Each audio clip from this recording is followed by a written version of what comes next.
So before I start the next portion here, this is normally where your air dam would go in. So the air dam is just a piece of plastic molding that goes into these receivers here.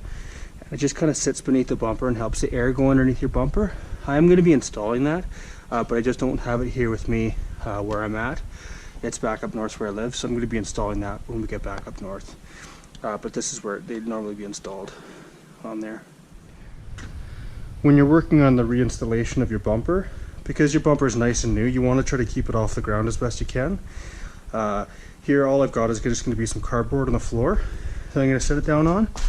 But just common sense, any kind of debris, stones or any staples in the box, just make sure that they're removed, because the last thing you want to do is damage your bumper before you even get it installed on your vehicle. So you'll notice in your new bumper that comes back from Chrysler, they've got these tabs here over where your insert's going to go. These tabs are just put in because of the flimsiness of the bottom piece of the bumper. They don't want it flopping around during transit or during delivery. So when you get it, you just remove these with your hands or a pair of side cutters. As you can see, you just kind of push on them and they come apart real easily. And they're just designed for strength for the bumper, so they're not actually a functional purpose. You don't have to worry about breaking them. It just gives the bumper a bit more rigidness as it's being shipped.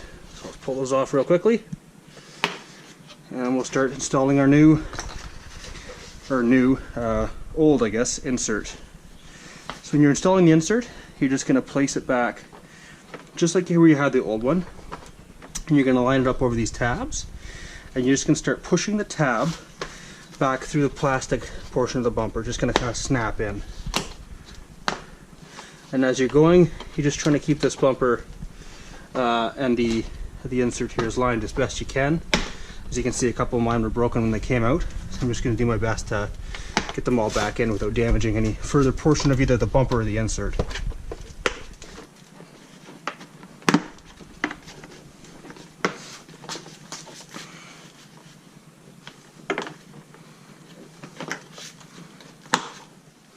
You'll know that these are going on correctly as you'll be able to feel with your fingers on the back side of the bumper. I'll just kind of flip it up here to show you, but you'll feel that the bumper's starting to fit flush here. Or you can see it's not fitting flush here. So when you're properly clicking in, see they're not fitting flush there.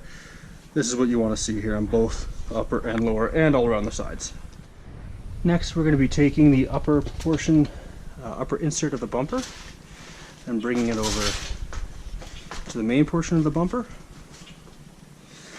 We're going to be inserting this insert onto the tabs here along the area where the insert goes in, just like we did along the bottom. And the top of the tab here is going to fit underneath of this black portion here, so they're going to fit like that in the end. So you kind of slide that one on and just kind of gently push as these tabs go through, as some of them, depending on if your bumper was damaged, may be damaged a little bit.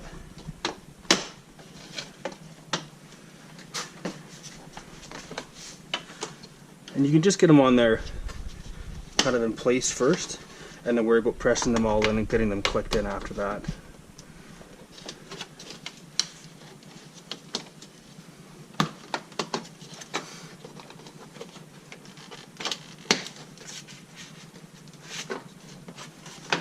Just kind of give it a little push. And those should all snap in nicely. So I was mistaken there. The top portion of this lower bumper is actually going to go underneath the portion of this black bumper. I think previously I said it went on top, but that's incorrect. So you'll see when the bumper is properly in, you're going to see a nice seal like this, and then if it's not in correctly, you're going to see some gaps here like this. You need to make sure that those are all worked in. Sometimes it can be useful to look on the outside to see where these tabs are supposed to go in. You can see in there where that red insert is supposed to click in. So sometimes working on the outside you can see a little bit better how they're supposed to pop in together like that. And obviously there's been a little bit of damage here from the accident that's not going to fit perfectly together, so I'll have to kind of make that work. But hopefully you won't have to deal with that issue on your bumper if you've got all the new and correct parts. I'm just making do with what we have here. And when you're done, you should see a nice clean line here around the front of your bumper where both of those grill inserts have gone in. You can kind of see the bottom there. And then this is how the tops got back in.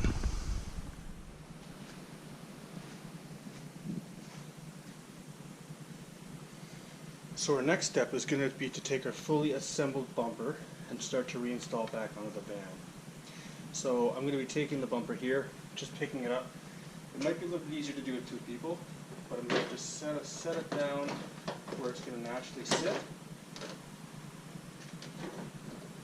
And these two top tabs on here, where we took our 10mm bolts out, I'm just going to hand thread those back in, just to hold the bumper in place.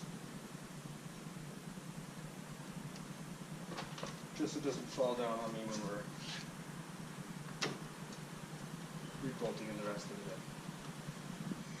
Next, we're going to be moving back into our initial steps, where we're going to be putting our brackets. You can see right here there's a little tab, and you need to get these tabs back into the appropriate spot of the bumper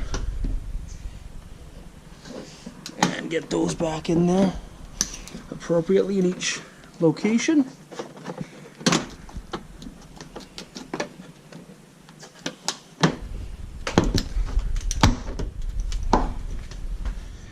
Next, we're just going to pop this black plastic fender back into the bumper here. It fits in just behind that kind of red tab here. And then when that's installed, we're just going to put our Phillips screws right back through the red bumper into the black plastic. And again, you just want them snug. You don't want to over tighten them because you will snap that plastic off. It is very brittle.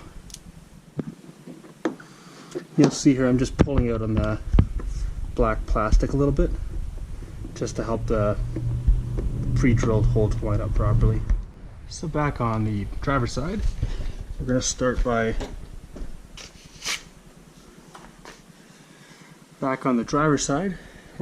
lining up this tab here. I'm going to have to put my light down just because I'm working alone. I don't have a second set of hands. And it's going to pop in there just like that. And then we're going to work the rest of these tabs in along the edge here.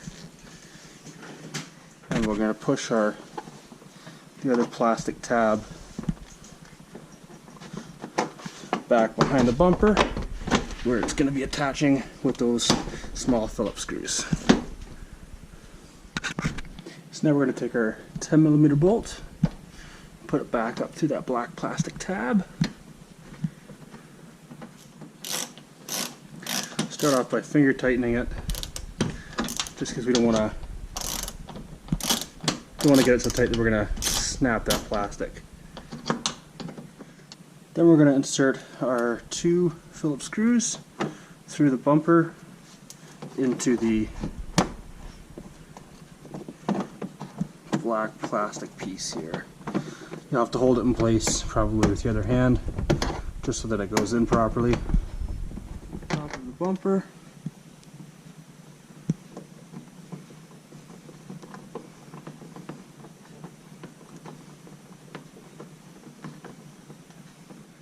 Now we're going to come back up top. We're going to tighten down our 10mm bolts.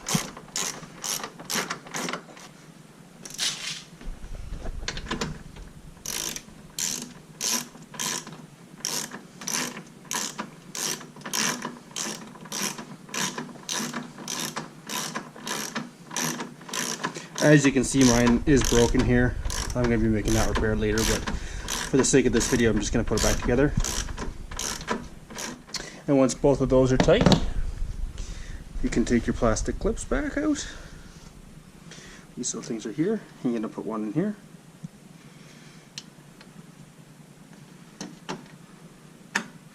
And one back in here on the other side. So next you're going to need to go underneath and install your air dam. Your air dam is a piece of plastic that goes underneath of the bumper to push air, kind of keep it underneath the vehicle. It bolts on at this location as well as several little screw points here under the bumper. As I said, I don't have my air dam with me, so I'm not going to be installing it today, but it's quite simple. The air dam just fits underneath here and bolts into these holes.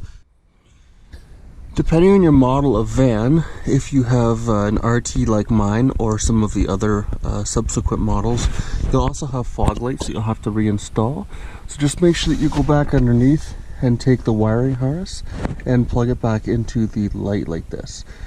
So it goes on fairly simply. You just gotta set it in there and then push, and you should feel a click. And you can give it a little tug just to make sure it's secure. So just go do that on this side as well as on the opposite side.